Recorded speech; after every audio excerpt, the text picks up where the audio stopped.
ನಮಸ್ಕಾರ ಸ್ನೇಹಿತರೆ, ಧೃತಿ ಕುಚ್ಚು ಕ್ರಿಯೇಷನ್ ಚಾನಲ್ಗೆ ಸ್ವಾಗತ. ನಾನು ಇವತ್ತಿನ ವಿಡಿಯೋದಲ್ಲಿ ಸಿಂಪಲ್ ಆಗಿ ಬೇಬಿ ಕುಚ್ಚನ್ನು ಯಾವ ಥರನಾಗಿ ಹಾಕಬೇಕು ಎರಡು ಟಿಪ್ಸ್ ಮೂಲಕ ಹೇಳ್ತಾ ಇದ್ದೀನಿ. ಈ ಎರಡು ಟಿಪ್ಸ್ ಫಾಲೋ ಮಾಡಿದರೆ ನೀವು ಕುಚ್ಚನ್ನು ಬೇಗವಾಗಿಯೂ ಹಾಕೋಬಹುದು, ಹಾಗೆ ನೀಟಾಗಿ ಸಹಿತ ಹಾಕೋಬಹುದು. ಅದ್ರ ಜೊತೆಗೆ ನಿಮ್ಮ ಕುಚ್ಚು ಬಿಸ್ನೆಸ್ ನೀವು ಹೊಸದಾಗಿ ಪ್ರಾರಂಭಿಸಿದ್ರೆ ಇನ್ನೂ ಏನೂ ಬೆಳವಣಿಗೆ ಕಂಡಿಲ್ಲ ಅಂತ ಅನ್ನೋದಾದರೆ ಈ ವಿಡಿಯೋದಲ್ಲಿ ಯಾವ ಥರನಾಗಿ ನಿಮ್ಮ ಕುಚ್ಚು ಬಿಸ್ನೆಸ್ನ ಇಂಪ್ರೂವ್ ಮಾಡ್ಕೋಬೇಕಂತ ಹೇಳ್ತಾ ಇದ್ದೀನಿ. ಇವಾಗ ಕುಚ್ಚು ಹೇಗೆ ಹಾಕೋದಂತ ನೋಡೋಣ. ಈಗ ನಾನು ಆಲ್ರೆಡಿ ಕುಚ್ಚು ಹಾಕಿದ್ದೀನಿ ನೋಡಿ, ಈ ಥರನಾಗಿ ಹಾಕಿದ್ದೀನಿ. ನಾನಿಲ್ಲಿ ಯಾವುದೇ ಥರನಾದಂತಹ ಮೆಜರ್ಮೆಂಟ್ ಮಾಡ್ಕೊಳ್ದೇನೆ ಯಾವ ಥರನಾಗಿ ಹಾಕೋದು, ಹಾಗೆ ಬೇಗನೆ ಅಂದರೆ ಅರ್ಧ ಗಂಟೆಯಲ್ಲಿ ನೀವು ಹೊಸದಾಗಿ ಪ್ರಾರಂಭ ಮಾಡೋರು ಇದ್ರೂ ಸಹಿತ ಅರ್ಧ ಗಂಟೆಯಲ್ಲಿ ಯಾವ ಥರನಾಗಿ ಹಾಕೋದಂತ ಹೇಳ್ತಾ ಇದ್ದೀನಿ. ಇಲ್ಲಿ ನಾನು 3 ಕಲರ್ ದಾರಣ ಸುತ್ತಿ ಇಟ್ಕೊಂಡಿದ್ದೀನಿ. ದಾರಣ ಚಿಕ್ಕದಾಗಿ ಸುತ್ತಿಟ್ಕೊಳ್ಳೋಕೆ ಹೋಗಬೇಡಿ. ದಾರಣ ಫುಲ್ಲು ಉದ್ದವಾಗಿ, ಅಂದರೆ ನಾವು ಒಂದು ಸುತ್ತಿದ್ರೆ ನಮಗೆ ಹಾಫ್ ಸೀರೆ ಕಂಪ್ಲೀಟ್ ಆಗಬೇಕು ಅಷ್ಟು ಉದ್ದವಾಗಿ. ಯಾವುದಾದ್ರೂ ಕಾಟ್ ಇರುತ್ತಲ್ವ ಅದಕ್ಕೆ, ಇಲ್ಲ ಕಿಟಕಿ ಇಲ್ಲ ಬಾಗಿಲಿಗೆ ಉದ್ದವಾಗಿ ನೀವು ಸುತ್ತಕೊಂಡ್ರೆ ಬೇಗನೆ ಆಗುತ್ತೆ. ಹಾಗೆ ನಾನಿಲ್ಲಿ ನಮ್ಮ ಹೆಬ್ಬೆರಳು ಇರುತ್ತಲ್ವ ಅದನ್ನೇ ಮೆಜರ್ಮೆಂಟ್ ಮಾಡಿಕೊಂಡು ಇಲ್ಲಿ ಅದ್ರ ಪಕ್ಕದಲ್ಲಿನೇ ಹಾಕೋತಾ ಇದ್ದೀನಿ. ಇಲ್ಲ ಅಂದರೆ ನೀವು ಫಸ್ಟಿಗೆ ಸ್ಟಾರ್ಟಿಂಗು ಮೊದಲಿಗೆ 1 ಇಂಚ್ ಗ್ಯಾಪ್ ಬಿಟ್ಕೊಂಡು ಕುಚ್ಚನ್ನು ಸಹಿತ ಹಾಕೋಬೋದು. ನಾನಿಲ್ಲಿ 75 ಎಳೆ ದಾರಣ ತೊಗೊಂಡಿದ್ದೀನಿ. ನಿಮಗೂ ಇನ್ನೂ ದಪ್ಪವಾಗಿ ಬೇಕು ಅಂತ ಅನ್ನೋದಾದರೆ ನೀವು ಇನ್ನೂ ಜಾಸ್ತಿ ಎಳೆನ ತೊಗೋಬೋದು, 100 ಎಳೆನೂ ಸಹಿತ ತೊಗೋಬೋದು. ಇಷ್ಟೇ ಸಾಕು ನನಗೆ, ಅದಕ್ಕೋಸ್ಕರ ನಾನು ಇಷ್ಟೇ ದಾರಣ ತೊಗೊಂಡಿದ್ದೀನಿ, ಸುತ್ಕೊಂಡಿದ್ದೀನಿ. ಹಾಗೆ ಇನ್ನೊಂದು ಟಿಪ್ ಏನಪ್ಪ ಅಂದರೆ ಐರನ್ ಕಂಪಲ್ಸರಿಯಾಗಿ ಮಾಡಿಕೊಳ್ಳೇಬೇಕು. ದಾರಣ ಐರನ್ ಮಾಡಿಕೊಳ್ಳದೆ ಕುಚ್ಚು ನೀಟಾಗಿ ಬರಲ್ಲ, ಅದರಲ್ಲೂ ಬೇಬಿ ಕುಚ್ಚು ನೀಟಾಗಿ ಕಾಣಿಸೋದಿಲ್ಲ. ಐರನ್ ಮಾಡಿಕೊಂಡೇ ಕುಚ್ಚನ್ನು ಹಾಕೋಬೇಕಾಗುತ್ತೆ. ಇಲ್ಲಿ ನಾನು ನಿಮಗೆ ಯಾವ ಸೈಜಿಗೆ ಬೇಕು ನೋಡಿ ಆ ಸೈಜಿಗೆ ಕಟ್ ಮಾಡ್ಕೊಳ್ಳಿ. ನೀವು ಸ್ಟಾರ್ಟಿಂಗ್ ಆದರೆ ಒಂದು ದಪ್ಪವಾಗಿರುವಂಥ ಕಾರ್ಡ್ ಶೀಟ್ ಬೋರ್ಡನ್ನು ಕಟ್ ಮಾಡಿ ಇಟ್ಕೊಳ್ಳಿ. ಕಟ್ ಮಾಡಿ ಇಟ್ಕೊಂಡು ನಿಮಗೆ ಯಾವ ಸೈಜಿಗೆ ಬೇಕಲ್ವ ಆ ಸೈಜಿಗೆ ಅದನ್ನು ಕಟ್ ಮಾಡಿ ಇಟ್ಕೊಂಡು ನಿಮಗೆ ಕುಚ್ಚನ್ನು ಕಟ್ ಮಾಡ್ಕೊಳ್ಳೋಕ್ಕೆ ಈಸಿ ಆಗುತ್ತೆ. ಅದನ್ನು ಮೆಜರ್ಮೆಂಟಾಗಿ ಯೂಸ್ ಮಾಡಿಕೊಂಡು ಕುಚ್ಚು ನೀಟಾಗಿ ಕಾಣಿಸ್ಬೇಕು. ನೀವು ಹೊಸವಾಗಿ ಸ್ಟಾರ್ಟ್ ಮಾಡಿದ್ದೀರಾ, ಇವಾಗ ಒಂದೇ ಸಮಾಗಿ ಬರಬೇಕು ಅಂತ ಆದರೆ ಆ ಥರನಾಗಿ ಮಾಡ್ಕೋಬೋದು. ಇಲ್ಲ ನಮ್ಮ 2 ಬೆರಳಿರುತ್ತಲ್ವ ಆ ಬೆರಳನ್ನು ಸೈಜ್ ಮಾಡಿಕೊಂಡು ಸಹಿತ ನಾವು ಅದನ್ನು ಕಟ್ ಮಾಡ್ಕೋಬೋದು. ನಾನಿಲ್ಲಿ ದಾರಣ ನಾಟ್ ಹಾಕೊಳ್ಳೋಕ್ಕೆ ಜರಿ ಥ್ರೆಡನ್ನು ತೊಗೊಂಡಿದ್ದೀನಿ. ನೀವು ಹೊಸದಾಗಿ ಪ್ರಾರಂಭ ಮಾಡೋರಿದ್ರೆ ನೀವು ಕಾಟನ್ ಸೇಮ್ ನೀವು ಯಾವ ಕಲರ್ ಕುಚ್ಚು ಹಾಕೋತಿರ್ತೀರಲ್ವ ಅದೇ ಕಲರ್ ಕಾಟನ್ ಥ್ರೆಡನ್ನು ತೊಗೊಂಡು ಒಂದು 10ರಿಂದ 15 ಸೀರೆಗೆ ಹಾಕ್ಕೊಂಡು ಆದಮೇಲೆ ನೀವು ಜರಿ ಥ್ರೆಡನ್ನು ಯೂಸ್ ಮಾಡ್ಕೋಬೋದು. ಯಾಕಂದರೆ ಕಾಟನ್ ಥ್ರೆಡ್ಡು ಬೇಗನೆ ಕಟ್ ಆಗಲ್ಲ, ಹಾಗೆ ಫಾಸ್ಟಾಗಿ ಮೂವ್ ಆಗುತ್ತೆ ಡಿಸೈನು. ಅದಕ್ಕೋಸ್ಕರ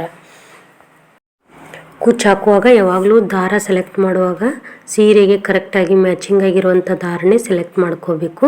ನೀವು ಬಿಗಿನರ್ಸ್ ಆಗಿದ್ದರೆ ಮೊದಲು ಸೀರೆನ ನೀವು ಎಲ್ಲಿ ದಾರ ತರ್ತಿರ್ತೀರಲ್ವ ಅಲ್ಲಿ ಶಾಪಿಗೆ ಹೋಗಿ ತೊಗೊಂಡು ಬರಬೇಕು. ದಾರ ಕರೆಕ್ಟಾಗಿ ಹಾಗೆ ಕ್ವಾಲಿಟಿನ ಕರೆಕ್ಟಾಗಿ ಮೇಂಟೈನ್ ಮಾಡ್ಕೊಂಡಿರಬೇಕು. ಅಂದ್ರೇ ನಾವು ಕುಚ್ಚು ಬೇರೆಯವರಿಗೆ ಹಾಕ್ತೀವಿ ಅಂತ ಆದರೆ ಜನ ಬರ್ತಾರೆ, ಹಾಗೆ ಅಮೌಂಟ್ ಕೊಡೋಕ್ಕೂ ನೋಡ್ತಾರೆ. ಮೊದಲಿಗೆ ನೀವು ಸ್ವಲ್ಪ ಪ್ರಾಕ್ಟೀಸ್ ಆಗಬೇಕು ಅಂತ ಆದರೆ ಕುಚ್ಚು ಹಾಕೋಕ್ಕೆ ನಿಮ್ಮ ರಿಲೇಟಿವ್ಸು, ಫ್ರೆಂಡ್ಸು, ನಿಮ್ಮ ಮನೆಯವರಿಗೆ ಮೊದಲಿಗೆ ಹಾಕಿಕೊಡಿ. ಅದು ನಿಮಗೆಲ್ಲ ಪರ್ಫೆಕ್ಟ್ ಆಯಿತು ಅಂತ ಅಂದರೆ ನೀವು ಹೊರಗಡೆ ಜನರಿಗೆ ಹಾಕಿ. ಫಸ್ಟ್ ಸ್ಟಾರ್ಟಿಂಗ್ ಹಾಕುವಾಗ ಒಂದು ಜನ ಬೇರೆ ಕಡೆ ಎಲ್ಲ ಹಾಕುವಾಗಲ್ಲಿ ಅವ್ರಿಗಿಂತ ಒಂದು 20 ರೂಪೀಸ್ ಕಡಿಮೆನ ಹಾಕ್ಕೊಳ್ಳಿ. ಅದಾದಮೇಲೆ ನಿಮಗೆ ಪ್ರಾಕ್ಟೀಸ್ ಆಯಿತು ಅಂತ ಆದರೆ ನೀವು ಜಾಸ್ತಿ ಅಮೌಂಟನ್ನ ತೊಗೋಬೋದು. ಮತ್ತು ನಿಮ್ಮದು ಎಲ್ಲ ಕುಚ್ಚು ನೀವು ನೀಟಾಗಿ ಹಾಕ್ತೀರಾ, ನಮಗೆ ಎಕ್ಸ್ಪೀರಿಯನ್ಸ್ ಇದೆ, ಆದ್ರೂ ನಮಗೆ ಕುಚ್ಚು ಆರ್ಡರ್ಸ್ ಬರ್ತಾ ಇಲ್ಲ, ಏನು ಮಾಡಬೇಕು, ಯಾವ ಥರನಾಗಿ ಕುಚ್ಚು ಆರ್ಡರ್ಸ್ನ ನಾನು ಜಾಸ್ತಿ ತೊಗೋಬೇಕು ಅಂತ ನಿಮಗೆ ಗೊತ್ತಾಗಬೇಕು ಅಂದರೆ ನಾನು ಇಲ್ಲಿ ಕೆಲವೊಂದು ಟಿಪ್ಸ್ನ ಹೇಳ್ತೀನಿ. ಆ ಟಿಪ್ಸ್ನ ಫಾಲೋ ಮಾಡಿ. ಮೊದಲಿಗೆ ನೀವು ಇವಾಗ ರೆಗ್ಯುಲರಾಗಿ ಹಾಕಿಸ್ಕೊತಿರ್ತಾರಲ್ವ ಅವ್ರ ಹತ್ರ ಕುಚ್ಚು ಹಾಕಿ ಕೊಡುವಾಗ ನೀವು ನಿಮ್ಮದು ವಿಸಿಟಿಂಗ್ ಕಾರ್ಡನ್ನ ಮಾಡಿಸ್ಕೊಡ್ಬೇಕು. ಇಲ್ಲ ಅದು ವಿಸಿಟಿಂಗ್ ಕಾರ್ಡಲ್ಲಿ ನೀವು ಇಷ್ಟು ಕುಚ್ಚಿಗೆ ಇಷ್ಟು ರೇಟ್ ಅಂತ ನೀವು ಅದರಲ್ಲಿ ಬರೆದು ಹಾಕಿ ಕೊಟ್ರೆ ಅಂದರೆ ಅವರಿಗೆ ನೆಕ್ಸ್ಟ್ ಟೈಮ್ ಹಾಕೋಬೇಕಾದ್ರೆ ಅವರಿಗೆ ಗೊತ್ತಾಗುತ್ತೆ. ಹಾಗೆ ಅವರು ಮತ್ತು ಬೇರೆ ಜನರಿಗೂ ರೆಫರೆನ್ಸ್ ಮಾಡ್ತಾರೆ. ಮತ್ತು ಪ್ರತಿ ಏರಿಯಾದಲ್ಲಿಯೂ ಎಲ್ಲರೂ ಪರಿಚಯ ಇರುವಂಥ ವ್ಯಕ್ತಿ ಒಬ್ಬರು ಇದ್ದೇ ಇರ್ತಾರೆ. ಅವ್ರಿಗೂ ಸಹಿತ ಹೇಳಬೇಕು, ನೀವು ನನಗೆ ಕುಚ್ಚು ಆರ್ಡರ್ಸ್ನ ತಂದು ಕೊಟ್ಟರೆ ನಾನು ನಿಮಗೆ ಇಂತಿಷ್ಟು ಕಮಿಷನ್ ಅಂತ ಕೊಡ್ತೀನಿ. ಆ ಕಮಿಷನ್ ಪ್ರಕಾರ ನಿಮಗೆ ನನಗೆ ಕುಚ್ಚು ಆರ್ಡರ್ ತಂದು ಕೊಡಿ ಅಂತ ಹೇಳಬೇಕು. ಮತ್ತು ನೀವು ಕುಚ್ಚು ಮಟೀರಿಯಲ್ ತರೋಕೆ ಹೋಗಿರ್ತೀರಲ್ವ, ಆ ಶಾಪ್ನವ್ರಿಗೂ ಹೇಳಿ ಬಂದಿರಬೇಕು, ನಾನು ಈ ಥರನಾಗಿ ಕುಚ್ಚು ಹಾಕ್ತೀನಿ, ನೀವು ನನಗೆ ಆರ್ಡರ್ಸ್ ಕೊಟ್ಟರೆ ನಿಮಗೂ ಸಹಿತ ಇಷ್ಟೊಂದು ಕಮಿಷನ್ ಕೊಡ್ತೀನಿ ಅಂತ ಹೇಳ್ಕೋಬೇಕು. ಮತ್ತು ನೀವು ಬಟ್ಟೆ ಅಂಗಡಿ ಇರುತ್ತಲ್ವ, ಆ ಬಟ್ಟೆ ಅಂಗಡಿಯಲ್ಲಿಯೂ ಹೇಳಬೇಕು. ಈ ಥರನಾಗಿ ನೀವು ಕೆಲವೊಂದಿಷ್ಟು ಜನರಿಗೆ ಪಬ್ಲಿಸಿಟಿ ಅಂತ ನೀವೇ ಮಾಡ್ಕೋಬೇಕು. ಆಮೇಲೆ ನೀವು ಕ್ವಾಲಿಟಿ ಕರೆಕ್ಟಾಗಿ ಮೇಂಟೈನ್ ಮಾಡಿದರೆ, ನೀಟಾಗಿ ಕುಚ್ಚು ಹಾಕಿದರೆ ಜನ ತನ್ನಿಂದ ತಾನೇ ನಿಮ್ಮನ್ನು ಹುಡುಕೊಂಡು ಮತ್ತೆ ಬರ್ತಾರೆ, ಹಾಗೆ ಕಸ್ಟಮರ್ನೂ ಸಹಿತ ನಿಮ್ಮ ಕಡೆ ತರ್ತಾರೆ. ಮತ್ತು ಇನ್ನೂ ಕೆಲವೊಂದಿಷ್ಟು ಟಿಪ್ಸು ಅಂತ ಆದರೆ, ನೀವು ಆಫರ್ನ ಇಟ್ಕೊಂಡಿರಬೇಕು. ಹಬ್ಬಕ್ಕೆ, ದೀಪಾವಳಿ, ಮಹಾನವಮಿ ಮತ್ತು ಯುಗಾದಿ ಸ್ಪೆಷಲ್ ಆಫರ್ಸು ಅಂತ ಈ ಥರನಾಗಿ ಆಫರ್ಸ್ ಇಟ್ಕೊಂಡಿರ್ಬೇಕು. 3 ಸೀರೆ ಹಾಕಿಸ್ಕೊಂಡ್ರೆ 1 ಸೀರೆ ಫ್ರೀ ಅಂತ. ನಿಮ್ಮ ಹತ್ರ ಮಷಿನ್ ಇತ್ತು ಅಂದರೆ ನೀವು 3 ಸೀರೆ ಅಥವಾ 4 ಸೀರೆ ಕುಚ್ಚು ಹಾಕೊಂಡ್ರೆ 1 ಸೀರೆ ಫಾಲ್ ಫ್ರೀ ಆಗಿ ಹಾಕಿಕೊಡ್ತೀನಿ ಅಂತ ಈ ಥರನಾಗಿ ನೀವು ಆಫರ್ಸ್ ಇಟ್ಕೊಂಡಿರಬೇಕು. ಹಾಗೆ ಸೀರೆ ಕೊಟ್ಟಿರ್ತೀರ, ಕುಚ್ಚು ಹಾಕಿಕೊಟ್ಟಿರ್ತೀರ, ಆವಾಗ ಅವರಿಗೆ ಗಿಫ್ಟ್ ಅಂತ ಹೇರ್ ಪಿನ್ಸ್ ಪ್ಯಾಕೆಟು, ಇಲ್ಲ ಸೇಫ್ಟಿ ಪಿನ್ ಪ್ಯಾಕೆಟ್ಸು, ಇಲ್ಲ ಸಾರಿ ಪಿನ್ಸ್ ಇರುತ್ತಲ್ವ, ಅವು ಥರ ಗಿಫ್ಟ್ ಆಗಿ ನೀವು ಕೊಟ್ಟಿದ್ರೆ, ಇಲ್ಲ ಬಿಂದಿ ಪ್ಯಾಕೆಟು, ಈ ಥರನಾಗಿ ಅವ್ರಿಗೆ ಗಿಫ್ಟ್ ಆಗಿ ಕೊಟ್ಟಿದ್ರೆ ಅವ್ರಿಗೆ ಮತ್ತೆ ನಿಮ್ಮ ಕಡೆ ಬರೋಕ್ಕೆ ಇಂಟ್ರೆಸ್ಟ್ ಆಗುತ್ತೆ. ಇನ್ನೊಂದು ಟ್ರೆಂಡಿಂಗಲ್ಲಿರೋದು ಅಂತ ಅಂದರೆ ಸೋಷಿಯಲ್ ಮೀಡಿಯಾದಲ್ಲಿ ನೀವು ಹಾಕಿರುವಂತಹ ವರ್ಕ್ ಮಾಡಿರುವಂತಹ ಫೋಟೋಸು, ವಿಡಿಯೋಸನ್ನು ಶೇರ್ ಮಾಡ್ಕೋತಿರ್ಬೇಕು. ಹಾಗೆ ಈ ಥರ ಆಫರ್ ಇದೆ ಅಂತಲೂ ಶೇರ್ ಮಾಡ್ಕೊಂಡಿರಬೇಕು. ನೀವು ಈ ಥರ ಸೋಷಿಯಲ್ ಮೀಡಿಯಾನ ಯೂಸ್ ಮಾಡಿದರೆ ವಾಟ್ಸಪ್ ಸ್ಟೇಟಸ್ಸು, ಹಾಗೆ ಇನ್ಸ್ಟಾದಲ್ಲಿ ಪೋಸ್ಟ್ ಅಪ್ಲೋಡ್ ಮಾಡೋದು, ಫೇಸ್ಬುಕ್ಕು, ಈ ಥರನಾಗಿ ಸೋಷಿಯಲ್ ಮೀಡಿಯಾದಿಂದನೂ ನೀವು ನಿಮ್ಮ ಬಿಸ್ನೆಸ್ನ ಇಂಪ್ರೂವ್ ಮಾಡ್ಕೋಬೋದು. ಹಾಗೆ ನಿಮ್ಮ ಫ್ರೆಂಡ್ಸು, ರಿಲೇಟಿವ್ಸ್ಗೂ ಎಲ್ಲರಿಗೂ ಹೇಳ್ಕೋಬೇಕು, ಈ ಥರನಾಗಿ ಕುಚ್ಚು ಹಾಕ್ಕೊಡ್ತೀನಿ, ನಿಮ್ಗೆ ಗೊತ್ತಿರೋರು ಯಾರಾದರೂ ಇದ್ದರೆ ಹೇಳಿ ಅಂತ. ಹಾಗೆ ಮದುವೆ ಸಮಾರಂಭಗಳಿಗೆ ಹೋದಾಗ ಎಲ್ಲರಿಗೂ ನಿಮ್ಗೆ ಗೊತ್ತಿರೋರಿಗೆ ಹೇಳಿದರೆ ನಿಮ್ಮ ಬಿಸ್ನೆಸ್ಸು ಬೇಗನೆ ಇಂಪ್ರೂವ್ ಆಗುತ್ತೆ. ಇಷ್ಟೆಲ್ಲ ನೀವು ನಿಮ್ಮದು ಕುಚ್ಚು ಬಿಸ್ನೆಸ್ಸು ಬೇಗನೆ ಇಂಪ್ರೂವ್ ಆಯಿತು ಅಂದರೆ, ನೀವು ಮನೆಯಲ್ಲೇ ಕಡಿಮೆ ಖರ್ಚಿನಲ್ಲಿನೇ ಯಾರ ಕೈಗೇನು ಕೆಲಸ ಮಾಡದೇನೆ ನಿಮ್ಮದೇ ಆದಂಥ ಬಿಸ್ನೆಸ್ನ ಇಂಪ್ರೂವ್ ಮಾಡಿಕೊಂಡು ನಿಮ್ಮದೇ ಆದಂಥ ಸ್ವಂತ ಅರ್ನಿಂಗ್ಸ್ನ ಸ್ಟಾರ್ಟ್ ಮಾಡ್ಕೋಬೋದು. ಇದು ಕುಚ್ಚು ಬಿಸ್ನೆಸ್ಸು ಚೆನ್ನಾಗಿ ಹೋಯಿತು ಅಂದರೆ ಅದ್ರ ಜೊತೆಗೆ ನೀವು ಮತ್ತೆ ಬೇರೆ ಪ್ರಾಡಕ್ಟ್ಸನ್ನು ಸಹಿತ ಸೇಲ್ ಮಾಡ್ಕೋಬಹುದು. ಏನಪ್ಪ ಅಂದರೆ ಸಾರಿ ತೊಗೊಂಬಂದು ಸೇಲ್ ಮಾಡ್ಬೋದು, ಪಾಲ್ ಸೇಲ್ ಮಾಡ್ಬೋದು, ಮತ್ತು ಬಿಂದಿ ಪ್ಯಾಕೆಟ್ಸು, ಮೆಹಂದಿ, ಈ ಥರ ಸ್ಟೇಷ್ನರಿ ಸಾಮಾನು ಸಹಿತ ಸೇಲ್ ಮಾಡ್ಕೋಬೋದು. ಇದರಿಂದನೂ ಸಹಿತ ಅರ್ನಿಂಗ್ಸ್ ಜಾಸ್ತಿ ಆಗುತ್ತೆ.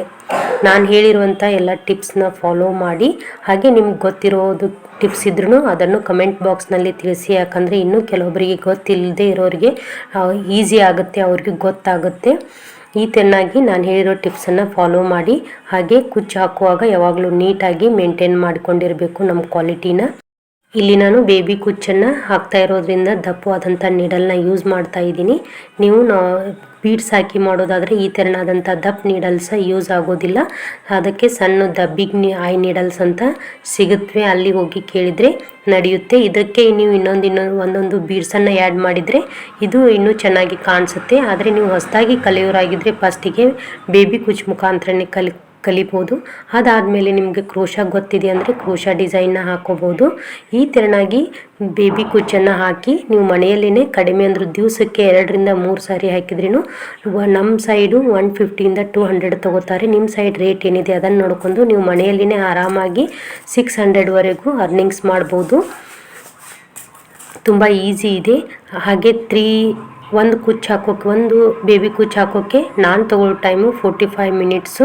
ನೀವು ಹೊಸದಾಗಿ ಕಲಿಯೋದಾದ್ರೆ ನಿಧಾನವಾಗಿ ಹಾಕ್ತೀರಾ ಅಂದರೆ 1 ಅವರು, ನಾವು ಇಲ್ಲಿ 2 ಅವರು ಅಥವಾ 3 ಅವರ್ ಇನ್ವೆಸ್ಟ್ ಮಾಡಿದ್ವು ಅಂದರೆ ನಮಗೆ ದಿವಸಕ್ಕೆ 600 ರೂಪಾಯಿ ಅರ್ನಿಂಗ್ಸ್ ಆಗುತ್ತೆ.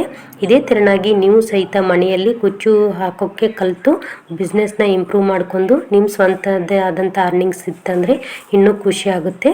ನಾನು ಹೇಳಿರುವಂಥ ಟಿಪ್ಸು ನಿಮಗೆ ಹೆಲ್ಪ್ಫುಲ್ ಆಗಿದೆ ಅಂತ ಅಂದ್ಕೊಂಡಿದ್ದೀನಿ. ಹೆಲ್ಪ್ಫುಲ್ ಆಗಿದ್ದರೆ ಪ್ಲೀಸ್ ಲೈಕ್ ಮಾಡಿ, ಶೇರ್ ಮಾಡಿ, ಹಾಗೆ ಕಮೆಂಟ್ ಮಾಡೋದನ್ನು ಮರಿಬೇಡಿ. ಹಾಗೆ ನನ್ನ ಚಾನಲ್ನ ಸಬ್ಸ್ಕ್ರೈಬ್ ಮಾಡ್ಕೊಳ್ಳದೆ ನೋಡ್ತಾ ಇದ್ದರೆ ಪ್ಲೀಸ್ ಸಬ್ಸ್ಕ್ರೈಬ್ ಮಾಡ್ಕೊಳ್ಳಿ, ಹಾಗೆ ಬೆಲ್ ಐಕನ್ನ ಪ್ರೆಸ್ ಮಾಡಿ. ಹಾಗೆ ನನ್ನ ಚಾನಲ್ಗೆ ಒಂದು ಸಾರಿ ವಿಸಿಟ್ ಮಾಡಿ. ನನ್ನ ಚಾನಲ್ನಲ್ಲಿ ಅನೇಕ ಥರದಂಥ ಕುಚ್ಚು ಡಿಸೈನ್ಸು, ಕ್ರೋಶಾ ಡಿಸೈನ್ಸು, ಬೇಬಿ ಕುಚ್ಚು, ವಿತೌಟ್ ಕುಚ್ಚು, ಈ ಥರನಾಗಿ ಅನೇಕ ಡಿಸೈನ್ನ ಅಪ್ಲೋಡ್ ಮಾಡಿದ್ದೀನಿ. ಒಂದು ಸಾರಿ ಚಾನಲ್ಗೆ ಹೋಗಿ ಚೆಕ್ ಮಾಡಿ. ಮತ್ತು ಮುಂದಿನ ವಿಡಿಯೋದಲ್ಲಿ ಸಿಗ್ತೀನಿ. ಅಲ್ಲಿವರೆಗೂ ಟೇಕ್ ಕೇರ್, ಬಾಯ್ ಆಲ್.